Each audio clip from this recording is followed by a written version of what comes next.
Hello and welcome. Thank you all for joining us for this webinar hosted by the Gulf International Forum, the third Gulf War at Sea, Maritime Security Options and the Risks to Energy and Global Trade. I'm Rachel Ziemba. I'm a non-resident fellow at the Gulf International Forum, and I'm pleased to be joined today by three great experts to talk about this critical topic of maritime security in the context of the escalating conflict, its impact on energy, global and regional trade and security, as with the many good webinars that have been hosted by the forum in the last few weeks of this conflict. This is a very timely topic, which is is changing all the time. And I look forward, our panelists, we will do our best to keep it as up to date as possible. Before I introduce my panelists, just to put in context, in the almost 3 weeks since the war began, we have seen an effective freezing of the Strait of Hormuz. The panelists will tell me about whether it's really flows frozen and blocked, what kind of disruption this looks like, how it might be addressed. But we have seen vessel traffic go from around 130, 140 oil tankers, for example, and other vessels to low single digits on a daily basis. And because of disruptions and damage to energy infrastructure, we've seen a shut-in of at least 10 million barrels a day of oil production, and it hits two byproducts from energy that are important to the global economy, like sulfur, helium, and fertilizer, that are struggling to make it to markets. Today, we're going to talk about the maritime security issues, what that's meaning to energy markets, and hopefully what can be done about it. So on to the panelists. We have here today Ambassador Patrick Theros, Strategic Advisor and Senior Fellow at the Gulf International Forum, Jim Krane, Fellow in Middle Eastern Energy Studies at the Baker Institute, and Gawdat Bahgat, Senior Non-Resident Fellow at the Gulf International Forum. With that, I'd like to turn to you, Ambassador Theros, to kick us off with a question about the Gulf states' reactions, especially on the strategic side. How are the Gulf states recalibrating their strategies for maritime security? What, if anything, are they doing in this context?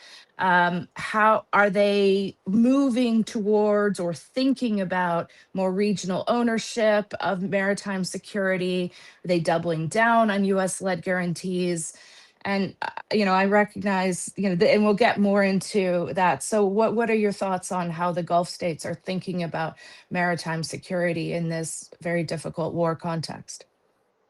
Thank you very much. Uh, it's a question that I think has a difficult answer. There appears to be a great deal of discussion among the GCC states about these issues. Unfortunately, the apparent unwillingness of the U.S. to include the Gulf states as active participants rather than interested bystanders makes any substantive policy difficult to conceive or to execute. No matter what they plan, the GCC states understand that they will have to live with Iran long after the Americans are gone. I can't imagine any short term strategy by the Gulf states that could secure maritime flows through the Strait of Hormuz today or for as long as the current impasse continues.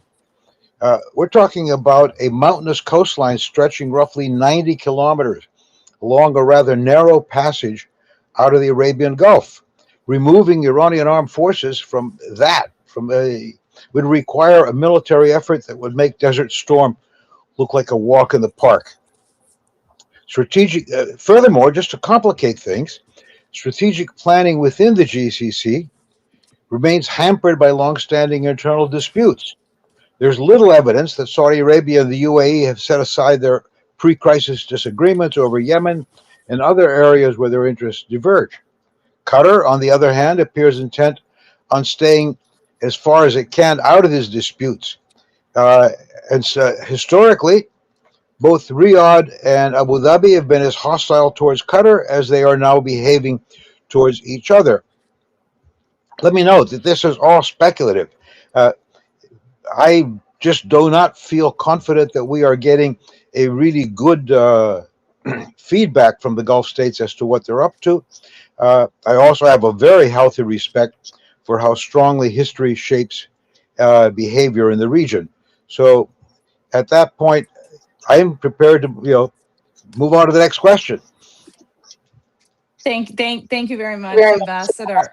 On that context, do you see just one quick follow up before we turn to the other panelists? On that context, do you see and do you have an expectation that the Gulf states are starting to think about what sort of structures should be put in place on some sort of mythical day after? Or is this just sort of too early to say in the with the conflict continuing? Insofar as they are talking to each other, uh, the safety of maritime safety in the Gulf is dependent more on the political arrangements between the Arab states and Iran opposite. The Gulf is simply too small for anyone to enforce a maritime regime uh, unless you have the agreement of the people on the other side. They all are moving cargo into the Gulf, but you're talking about anti-ship missiles at 250 to 300 meters per second are going to be across the Gulf, taking out anything they want. As a matter of fact, I am happy that one of my predictions did not come true, which was that once I believed the Iranians had in fact threatened that if there was a threat to the survival of the regime, they would take out all of the export facilities on the other side of the Gulf and not just the limited attacks that they've made. So I'm really happy that prediction didn't take place. Any arrangement in the Gulf that will work over the long term, as I said, requires a political agreement and confidence between the two sides of the Gulf. Thank you, Ambassador. Turning to you, Dr. Crane, Jim, talk us through what's going your views on the market scenario. I'm sure you, like me, spent a lot of time over the last decade sort of thinking about what a Strait of Hormuz disruption would look like, what that would mean for energy markets. I mean, it was sort of the risk case scenario that we never really we had to model, but never wanted to see what that would mean. But based on your research on Gulf and global energy systems, talk us through what's happening and the impact. How are these impacts playing out? Do you see markets differentiating between a temporary disruption and structural crisis? And maybe that's another question of, which one do you think we're in? Yeah, well, thanks, Rachel. It's great to be here. Thanks for joining everybody. Well, shutting the Strait of Hormuz is pretty unprecedented, right? So no one really knew what to expect. There's been a couple surprises. It was a lot easier to shut it than Hmm. folks thought. I think that has something to do with insurance carriers in London, withdrawing coverage while they reevaluated the war risks, and then Iran starting attacks right after that. So I think that those sort of a 1-2 punch for shipping. Um, but the effects on the market also maybe a bit of surprise, right? So those of us that have been looking for this always thought the price was really going to skyrocket if this strait was closed. And the initial oil market reaction was pretty mild. I think the traders expected the war. I mean, it had been signaled for so long. There was a big build of storage. All the Gulf exporters moved lots of oil outside the Strait of Hormuz into storage. So the price reaction at first was pretty modest. And then, also traders, I think, were reluctant to keep bidding the price up because, the U.S. goals in this war have never been clearly signaled. So nobody knows when Trump is going to call it off. And there's the risk that if he calls it off sooner rather than later, you might be stuck, with some in a position that costs you dearly if you bid the price up too much if you're a trader. So I think that put a dampener on some of the price reaction. Um, Also, I think the market knows there's a lot more oil available. If the price goes high enough, allows investment in the more expensive oil. Basically, all of that is outside the Strait of Hormuz. About almost 50% of global reserves are inside the Strait of Hormuz, and that's the cheap oil. Outside, U.S., Canada, Brazil, Guyana, the break evens are quite a bit higher.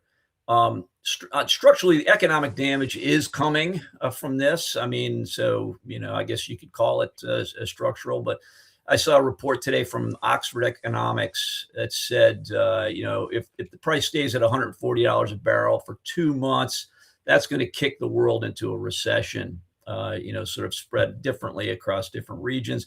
At about $100 a barrel for 2 months, recession's probably avoided. And we're now at about 120 Brent. So you were sort of halfway between that. On the gas side, gas markets are more regional than the global oil market. So some parts of the world are really well supplied, like us here in the US. I mean, gas price here has barely moved. It's still really low, about $3 per million BTUs. Outside the US, way more different, right? So Asia, very high, about $25 per million BTUs right now. So Europe, a bit less than that, but still pretty high. Countries that have substitutes for gas, so if they have coal or good nuclear or renewables, some more developed countries that have substitutes are not going to be in as much trouble. Where substitutes are unavailable, or where gas is the only fuel, or where countries are dependent on a single supplier, like Pakistan is right now on Qatari gas, those are the places that are going to feel some pain. So so Pakistan, Bangladesh is another. Kuwait, actually, Iraq, also inside the Strait of Hormuz with no access to LNG, or in Iraq's case, reduced access to Iranian gas. So they're going to see power cuts, load shedding, et cetera, in various levels of need, or I don't know, it'll get worse in the poorer countries. Yeah. And then just one more thing, if I could mention this, the U.S. and Israeli goals on the gas front, I think differ. Mm-hmm. So Israel, self-sufficient in gas and net exporter now. So their attack on the South Pars field is looking, from their perspective, like a really, kind of a strategic masterstroke, that they degrade the Iranian gas, and then Iran retaliates. But they attack the Qatar and Qatari gas infrastructure, mm-hmm. which is Israel's second least favored country in the Gulf. So what looks alarming from a DC perspective probably looks like a bit more like hitting the jackpot from perspective in Tel Aviv. It's a very good point, Jim, and how it's viewed from Asian capitals and European capitals as well. Of course, very different from Jerusalem. Not that they're necessarily scrambling. I mean, I think we'll come back to that. Let me bring in Dr. Gawdat to sort of talk a little bit about how Iran might and maybe is operationalizing a disruption in Strait of Hormuz. Jim just mentioned in some ways it was easier to effectively freeze all sort of non-Iran linked traffic than maybe we would have thought. How do you see them doing that? Do you see a scope of mining? What about drones? Of course, one of the challenges with mining might be what impact it has on Iranian vessels. Are there any thresholds you're watching that would trigger further escalation around the strait in particular? Thank you for all of you. Great to be with you. And probably nobody took Iran's threat seriously. Before the war, Iran made it clear that if it were to be attacked, it will respond by all means, including closing the strait. And basically, people did not take Iranians' threat seriously. And geography helps Iran. Iran controls whole side of the Gulf.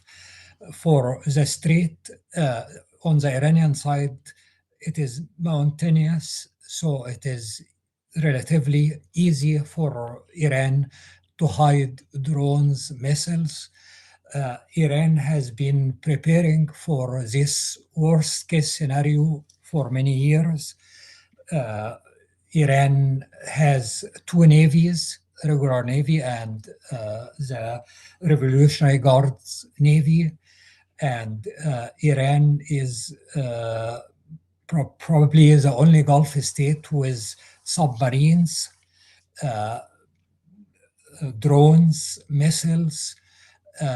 So it is relatively easy for Iran to close the strait and even just to disable ship in the Gulf and also oil and gas markets. They react more to psychology than real threat. So if the Iranian military leaders, whoever still in charge, make threats, this will impact the market. Another important point I want to raise to follow up on what the ambassador said. Most of the time we talk about GCC as if they speak with one voice. Something I believe was very interesting yesterday in the meeting in Riyadh, they invited the other four GCC states besides Saudi Arabia. The only GCC state was not represented, Oman. I kind of strange, but Oman has been very critical of the war more than the other GCC states. And the Omani foreign minister said US lost control over its foreign policy. Oman, like the other GCC states, has been attacked by Iran. But probably my point here, GCC states do not speak with one voice now. For sure, all of them are not happy about violation of their national sovereignty. But Oman traditionally is the closest to Iran. There is some kind of misunderstanding why Iran is behaving this way, attacking everybody. Another point also I want to mention the impact of this interruption of oil and gas supplies from the Gulf. It shows that there is need for coal, there is need for renewable energy, there is need for nuclear power. It highlights that oil and gas supplies can be interrupted, and it is not safe to rely too much on oil and gas. It is very important to diversify the energy mix. And probably the last point I want to make, you mentioned the day after. I believe at the end of the day, as Ambassador mentioned, Iran will always be neighbor. You cannot change your neighbor. I always think about Madrid Conference 1991, and I believe there is need for big international conference with US, Europe, China, and Russia, and regional powers. Thank you, Dr. Gawdat. I'd like to turn back to you, Jim, and ask about, you mentioned that, if market actors have credibility that oil price remain high, there is a lot of supplies that could, in the medium terms or longer term come online. But I'm interested in your thoughts about diversions and other supplies on the market right now. Particularly, how far do you see Saudi Arabia able to take advantage of, and the UAE to take advantage of the alternate infrastructure that they built, and the like, particularly the East-West pipeline for Saudi Arabia, the UAE bypass infrastructure at Fujairah. Are these systems politically and technically scalable in a crisis like this? I note that it feels like this morning or overnight there were some mixed stories about whether the Saudis were still loading at Yanbu. But yeah, what are your thoughts? How do you, how are you interpreting this? It's tough in the fog of war, of course, but how are these playing out? And are there any other places that could bring supply to the market in this shorter period of time? Yeah, so Saudis and the Emiratis are, really saving our bacon here, so to speak, with those bypass Yeah. pipelines. I mean, things would be so much worse without especially the East-West pipeline. The East-West Hmm. pipeline can take 7 million barrels a day from the Saudi eastern province over to Yanbu and Wajiz on the Red Sea. But the export capacity Yanbu is only about five or 5.5 million barrels a day. So it can't export all that oil. Some of it's used for the refineries on the West Coast. So, but still, it's getting exporting Yeah. about 5 million barrels a day because of that pipeline now. Now the Houthi have a veto on which Hmm. way that oil goes, and they haven't exercised it yet. If most of that Saudi oil is being exported to Asia, so it has to go south through the Bab el-Mandeb Strait and then out to across the Indian Ocean. If the war escalates and the Houthis decide to close the strait or shoot its shipping again, we could be in another big mess with two simultaneous closures of strategic choke points. So something definitely to keep an eye on. The UAE's pipeline from outside the Strait of Hormuz Hmm. to Fujairah, that's really close, very uncomfortably close to the Yeah. Strait of Hormuz. So it's still coming under attack. That export terminal's been open most of the time, but closed a couple of times because it has been hit. Right. So that one's about 1.5 million barrels a day or to 1.8. If it's operating full capacity. Again, that's great. But we were exporting, or the Gulf countries, 16 to 19 million Hmm. barrels a Yeah. day out of Hormuz, if you count all 7. So we're now down to less than half of that. So or maybe around half of that. So 8-ish, 7, 8. So there's a couple others. So there's the the Iraq-Turkey pipeline from Mm. Kirkuk to Ceyhan in Turkey. That is sort of on and off at about 250,000 barrels a day, so not a huge help, but it could be much, much more helpful because the full capacity of those various lines are about 1.6 million barrels a day. So that could be a really big outlet for stranded Iraqi crude right now. Mm. But it needs a lot of repairs, and it needs some serious political agreements between Baghdad, the KRG, and Turkey, right? So so that one, it's a little bit of help right now. Could be a much bigger Mm. option, in months or a year, et cetera. And the fourth one is Jask, the pipeline, the Iranian Mm. pipeline to Jask, which has a throughput of 1 million barrels a day, but the export terminal at Jask is much, much slower. Doesn't can't come anywhere near that. So they've been loading at Jask, and there's been a couple of tankers that have been filled up there. But that's probably something like the Kirkuk Ceyhan capacity that's right now. There are other options, though. Mhm. Not immediately available, but there's the Mhm. IPSA pipeline that's right now is not operating. Ran from that's the Iraq pipeline to Saudi Arabia, so it runs from southern Iraq oil fields to the Red Sea.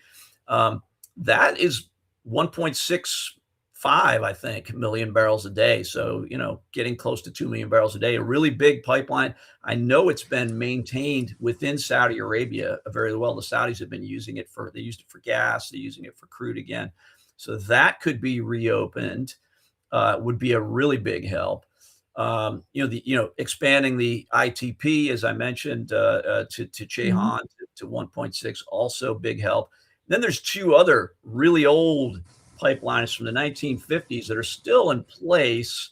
The TAP line, from Saudi Eastern Province all the way out to the Syrian Mediterranean coast. That's sort of 500 million barrels a day. So 500,000 barrels a day, half a million barrels a day. That's an old pipeline. It's been shut since the 80s, but apparently the Saudi portion of it is in decent shape.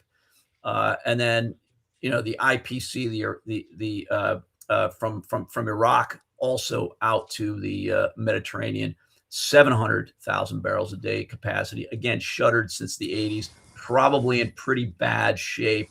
Those two could be revived over a longer period, right? So there are some options to expand, adding sort of 3 to 4 more million barrels a day of export capacity. But we still don't, even with all those options fully utilized, we don't get back to a fully open Strait of Hormuz. Sure, or full replacement. But I think what you're telling us also is that redundancy or alternate paths to market, really important. Something I'm joining you all today from Calgary and Alberta, Canada, which is really glad that they built other pipelines in the coming. That's a topic for a different discussion. But I think this investment in pipelines such as they are for these alternate routes are really coming in handy. They're a backup. They obviously don't fully replace. And I would anticipate, we don't want to get ahead of ourselves thinking longer term, but both thinking about pipeline structure, port structure, even rail structure to get, if not energy, but other products to market. There will be continued thinking down the road, maybe choices of which partners. You highlighted, Jim, I think very well, that the more contentious partners you need to negotiate with to get a route to market, the more difficult it is. But I'm sure that's something we'll come back to. Ambassador Theros, I'd like to turn to you to think a little bit about President Trump and the U.S. sort of role here. He has a very transactional approach to alliances. How credible and sustainable would you say are U.S. guarantees to reopen the Strait of Hormuz? It's not necessarily been a top priority militarily in the short term in the conflict so far for some justifiable reasons. What political and strategic constraints might shape Washington's policy towards maritime security? And is there anything else you'd suggest we be watching for that you think would be a game changer from the U.S. in this regard? I'm very much afraid. I'm really sorry, but we have squandered almost all our political capital in the Gulf. We're no longer a reliable guarantor of public security. In fact, we've now joined Iran as being a threat to Gulf security. I just saw the Washington Post this morning about Dubai businessman Al Habtour, who apparently lost it and let loose with an posting about how the United States caused all this and it can't depend on the U.S. Being in Dubai, he of course he took it off after a few hours, probably understanding how much the UAE government does not want that sort of thing from the UAE circulating on the internet. The other story that I think needs to have a stake driven through its heart is the idea that the Gulf states, that Saudi Arabia and the Emirates in particular, were urging the United States secretly to attack Iran. That is, I just think, a calculated public relations effort to justify what we did, to indicate to the world. I don't know whether it's emanating from Washington or from Jerusalem, but I'm simply completely unconvinced that Mm. any of the Gulf states uh, wanted the United States to attack Iran.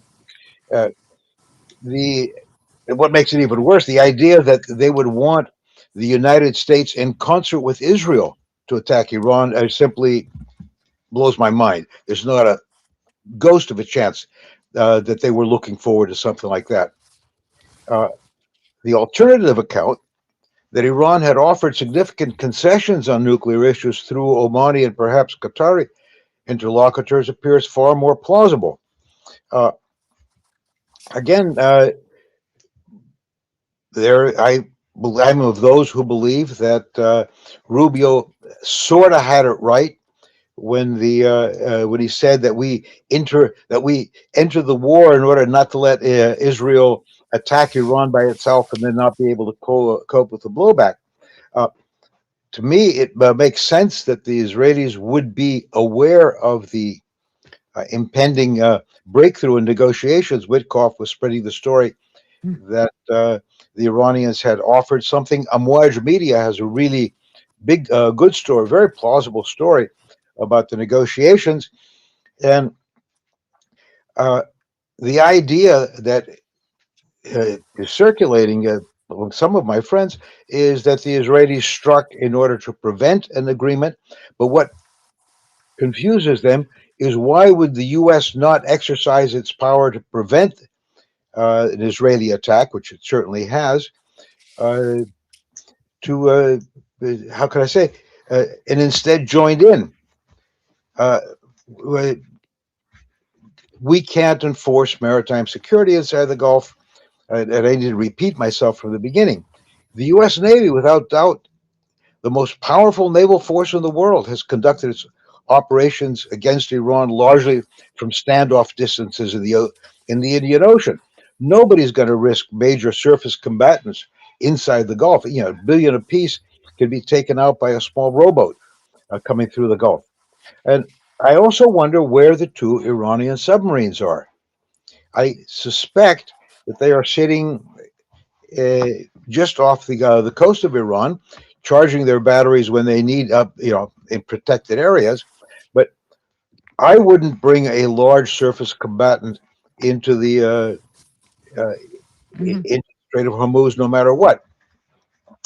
Again, I think that we are not going to be anywhere near as influential as we were. We have destroyed our reputation. Uh, our reputation depended on the 1945 agreement between Roosevelt and Abdelaziz, is that we would protect the Gulf states so long as they kept the oil flowing. And this is not protecting the Gulf states very much. So I don't know Correct. how we restore our credibility. So anyway, sorry, I'm going on. No, thank you, Ambassador. Before I turn to Dr. Gawdat, I want to let the audience know I could just keep asking questions of these folks for forever or until the end of our panel. But you have a chance to ask questions too. So please feel free to post questions, and I will weave them in. If not, you'll just have to hear what the questions I come up with. With you can submit. There's information about how to submit them at the bottom. Krane. So turning to you, Dr. Gawdat. So how are you thinking about these sea lanes, the militarization of these key transportation points, these trade lanes? Are we moving to do you think we're moving to a sustained militarization of the maritime space in the Gulf? How sustainable do you think the security model that relies on external naval powers is? Could there be a role for more regional ownership?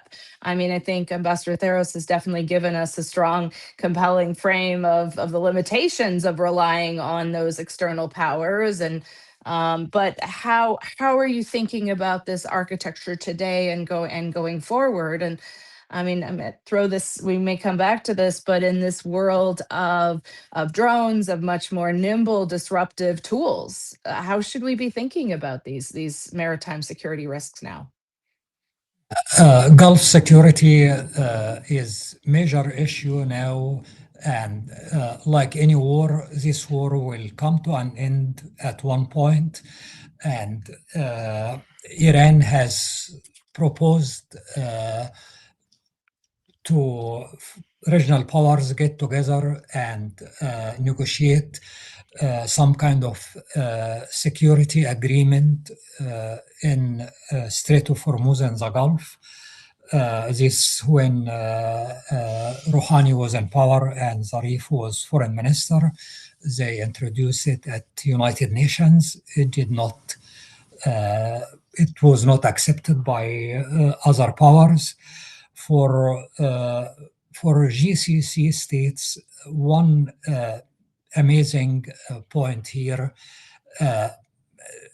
They lobbied the United States not to go to war, not to attack Iran, and we say money talks, and there is a lot of investment trade between United States and GCC states, but despite all this money involved, their lobbying did not make any difference. At the end of the day, the United States joined Israel and attacked Iran, and Gulf states are paying a huge price for this. For United States, on one side, Iran is sending clear message to GCC states. U.S. bases are not protecting you. U.S. bases are inviting our attack. But on the other side, GCC states see that without American weapons, they would have been in much worse situation today. Many of them, or all of them, have been successfully striking Iran's drones, missiles, by American weapons. So it will take some time to have clear picture on how they feel about the security agreements with the United States. Mm-hmm. But it is clear that they have invested so much in security cooperation with the United States, not only buying weapons, but training, sharing intelligence. Here at National Defense University and other military universities, there are many Gulf officers. So this very close security cooperation between US and GCC states, it is very hard to see that suddenly it will stop. For the Iran sees now it has a very important weapon to unleash on global economy, which is threatening navigation in Strait of Hormuz. I believe yesterday the Iranian foreign minister said after the war we need to have protocol to govern navigation from Strait of Hormuz. So I expect after the war there will be regional and international negotiations to talk about the day after.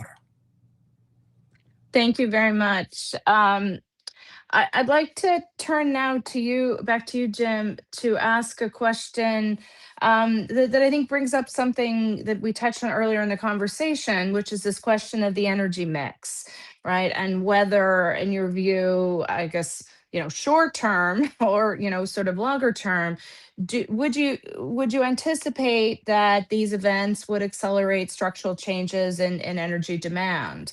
Less of a role for Gulf hydrocarbons, for example, or does it reinforce the Gulf centrality?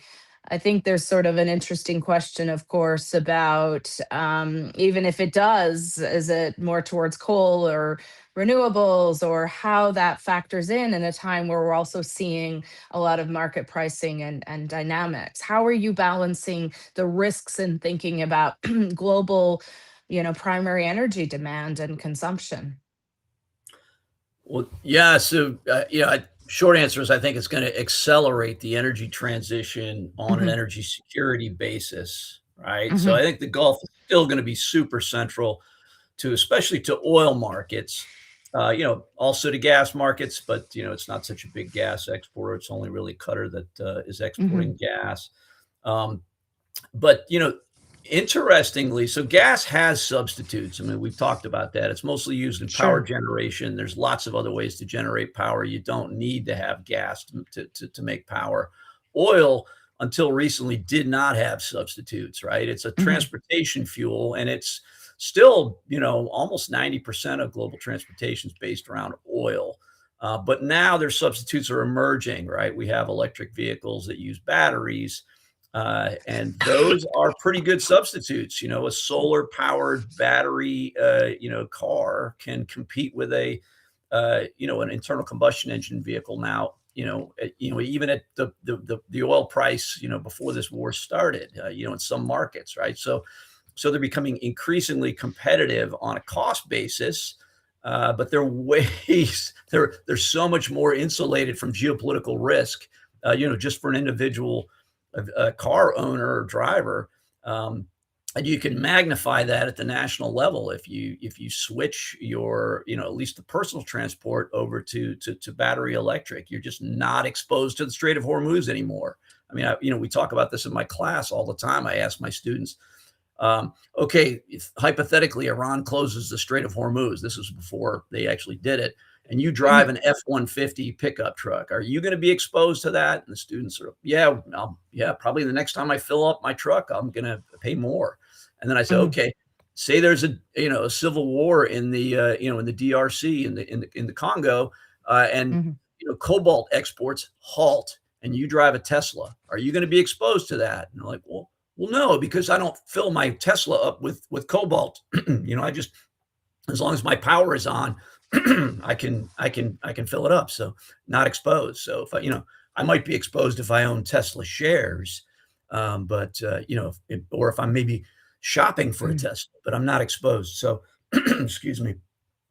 So there's no choke point risk in the energy transition, right? The supply chain basically disconnects from renewable power once the array is built. So the panels, solar panels, or wind turbines, and the battery shipments, those are exposed to choke point risk while you're building it, while they're at sea. But once they're installed, the supply chain disconnects. So it's kind of the opposite from a fossil fuel. If you imagine a power plant, once you connect it to the grid, it has to be connected to that supply chain 24/7, 365. If it can't get fuels to burn, you can't operate. So the risk is reversed with renewables.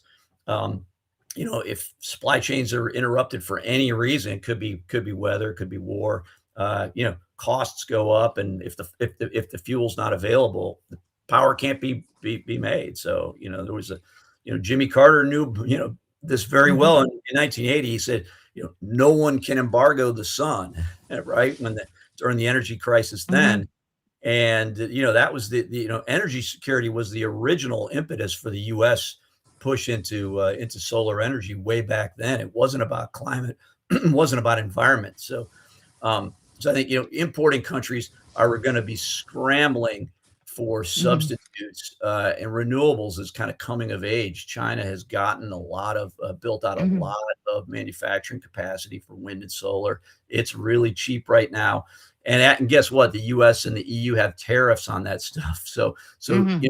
developing countries are going to get it even cheaper. There's a glut of it right now. I think it's going to spread pretty quickly, and we'll see that probably see that starting to substitute for fossil fuels going forward. Thanks, Jim. Yeah, as people keep asking me if there's any silver lining in this very awful conflict and shock and economic risks, one of the things I've sometimes pointed to is the fact that there are some countries in Africa, places like Pakistan, that have been installing more solar in the last few years, in part because they might have been already priced out of the LNG markets. And so again, nobody, none of these countries are winners. There are a few winners in this conflict, except maybe Russia. Different topic. But yeah, I think really this question mark of, are there things that could be worse? And then there are choices in this scramble right now of what countries are going to do versus what that longer term trajectory is. I'm sure something that we here in this forum and elsewhere will be talking about these issues sometime to come. As we come to the end of our time, I want to, I have a question, each for the remaining panelists, and maybe some moments at the end. Dr. Gawdat, could you share your thoughts on, to what extent do you think energy security is going to be used more as a strategic tool in the region? Historically, one thought a lot that the shared costs for producers and consumers from disruption might reduce the likelihood of conflict. How are you seeing energy security and this disruption risk as a strategic issue? Okay. It will take some time to fully understand the impact of the war on energy security. And at one point, we will have a clearer picture to compare this crisis with the other oil shocks. But as you all know, IEA, International Energy Agency, was created 1974 in response to the first oil shock. So what will happen after this war I doubt that we will need another international organization. But as Jim mentioned, that there will be a need to diversify energy mix. And what happened in this crisis for a very long time, many people speculate if Iran will ever close Strait of Hormuz. And for a very long time, many people ruled it out. Basically, they said it will be suicidal for Iran because Iran depends on the Gulf, on the Strait, and also it will be bad for Iran-China relationship because most of oil and gas from the Gulf goes to China, but Iran did it. And one lesson from this, Iran found out that they have very important weapon. Iran's military strategy, my guess, my understanding, Iranian leaders understand that US military and Israeli military are much stronger than Iranian military. But this does not mean Iran has no options. Iran's military strategy is to make the war as costly as possible for its adversaries, so they will stop the war. And here, closing the strait is a way to make the war costly. And this is why Iran discovered that it can cause a lot of pain, not only on the United States and Gulf states, but also on Europe. Europe imports about 90% of its oil and gas. So very likely we will see weaponization of Strait of Hormuz, and this is why Iranian officials now are talking about a new system, new order in the Gulf. I will not be surprised if Iran demands fees like Egypt charges for fees, Suez Canal. So for crossing Strait of Hormuz, maybe Iran and Oman will charge a fee. We'll see what will happen after the war. But I believe Iran discovered that they have very important economic weapon, and very likely they will use it in the future. Thank you very much. I think you're right. I mean, there definitely seems to be some nascent move in that direction, at least in the context of the war, of thinking about what that structure could look like, which also has all sorts of implications for sanctions and other dynamics and the different parallel systems. Again, topic for a future webinar, I'm sure. Um, Ambassador Theros, what are your thoughts on how much the uncertainty of these trade routes, the security issues, how much this is affecting business confidence? We know that shipping costs have gone up quite a lot, especially, sort of in the region, but globally even. Um, and how are you seeing it or concerned about it impacting investment decisions in the Gulf and beyond? How are you assessing these risks? Uh, the nightmare scenario, I think, is coming towards the Gulf states, the GCC states. Yeah, they are totally dependent, not totally, but their economies are overwhelmingly dependent on their ability to export oil and gas. Uh, they what used to be a AAA rating for investment in those countries is going to take a hit. I haven't seen anything from the rating agencies yet, but it clearly what just happened and it continues to happen will not be able to sustain a AAA rating. Uh, we're talking about damage to the world economy. Uh, I'm looking at the damage to the economies of the Gulf states. Any Mhm, closure lasting more than a few weeks more could turn out to be catastrophic. Uh, the Straits of Hormuz are, for them, the lifeline to the outside world. The Gulf depends on the export of oil and gas in this case. Qatar is particularly hard hit because even though it has fantastic gas reserves and has a infrastructure to export uh, like no other. mhm, Uh, they are doubly they're suffering in two ways. First of all, the Straits of Hormuz uh, are cutting out Straits of Hormuz means cutting out Qatari gas exports. Secondly, gas plants are someplace I do not want to be around if they are operating and somebody is shooting. I don't know if anybody's been on any of the offshore platforms uh, of Qatar Petroleum or now Qatar Energy. Uh, they are super clean, super free of anything that could create a spark because you always have a low level of gas concentration in the atmosphere around them.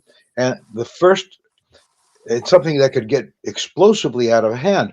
And so, obviously, the first thing the Qataris did, as soon as there was a strike anywhere near Ras Laffan, uh, they shut the entire operation down.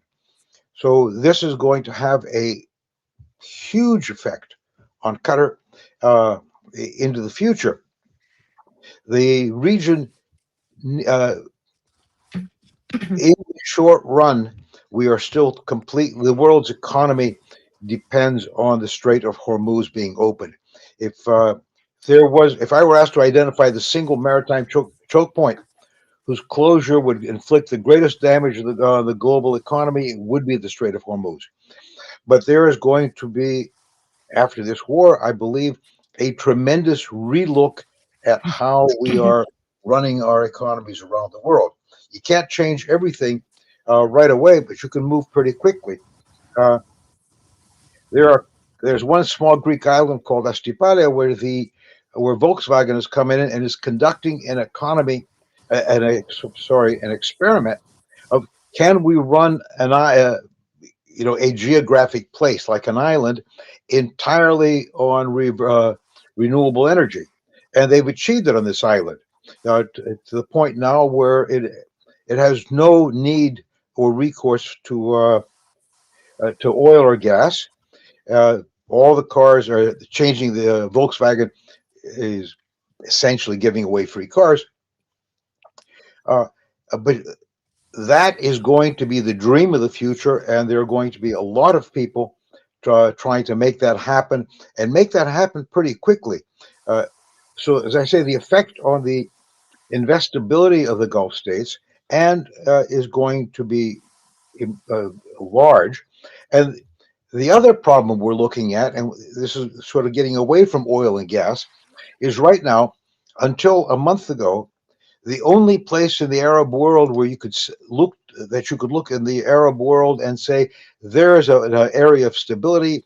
That's the future. These are the new leaders of the Arab world, because the Levant is a series of failed states or near failed states. North Africa isn't doing very well.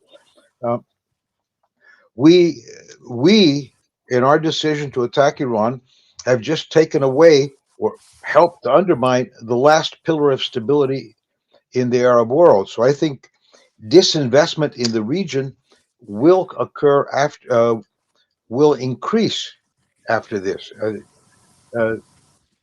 You can't operate the Gulf. It's been operating without the export of hydrocarbons. So I'm sort of panicky in some way.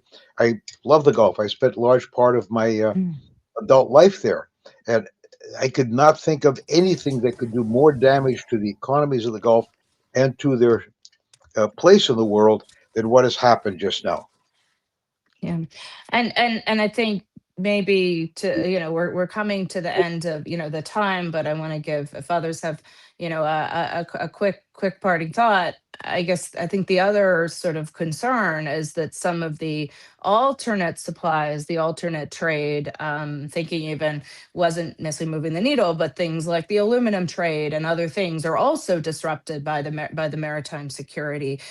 I will say from my perspective, this is a big shock across the region, but it also may be one that is differentiated also by the degree of savings, the degree of external options that may allow more policy space and resilience. Not that this is resilience or policy space any of the countries in the Gulf wanted to be using, but it may be something where we see a differentiation. I don't know if Jim or Dr. Gawdat, you have any sort of parting thoughts on this topic of the sort of risk assessment and the investment outlook. Anything you'd like to add? If I may, to add very briefly 2 points. One, it is not only about energy and exporting oil and gas, but Gulf states, especially Dubai, marketed themselves as safe haven for investment, for tax breaks, and this status is shattered now by the war. And the other point I want to make, Israel now is part of Gulf security. With the war, Israel has to be part of any negotiation for Gulf security. Thank you. Yeah, Gulf security and insecurity, right? I know they're parts of the same coin. Jim, do you have any parting thoughts on this? Yeah, a couple of just real quick. For transitioning economies for the energy, getting economies ready for the energy transition, the Saudis have been saying this, FDI outside the oil and gas sector, where people are more risk tolerant, needs stability, needs calm. You can't lure in foreign direct investment in a tourism sector or lure in tourists while there's wars going on. So you need this stability that's just been shattered.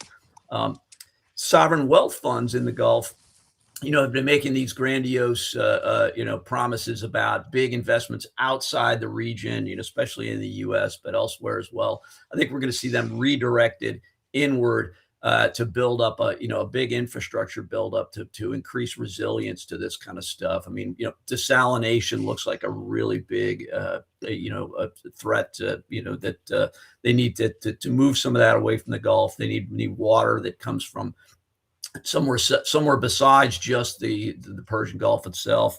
They need rail, obviously. Food, the food insecurity issue is becoming a really big one. So they need to get rail connections throughout the region, throughout the Arabian Peninsula and beyond, and pipeline exports of oil and gas, more pipeline connections outside the region. So I think we'll probably see sovereign wealth funds kind of redirected towards some of that stuff. Great. On that note, I know we're a couple minutes past the hour. Thanks to all of you, to the three panelists for joining, and us at the team at the Gulf International Forum for hosting this. And stay tuned. There will be more programming coming up soon. Thank you all for your time today, and stay safe. Thank you very much. Thank you, Rachel.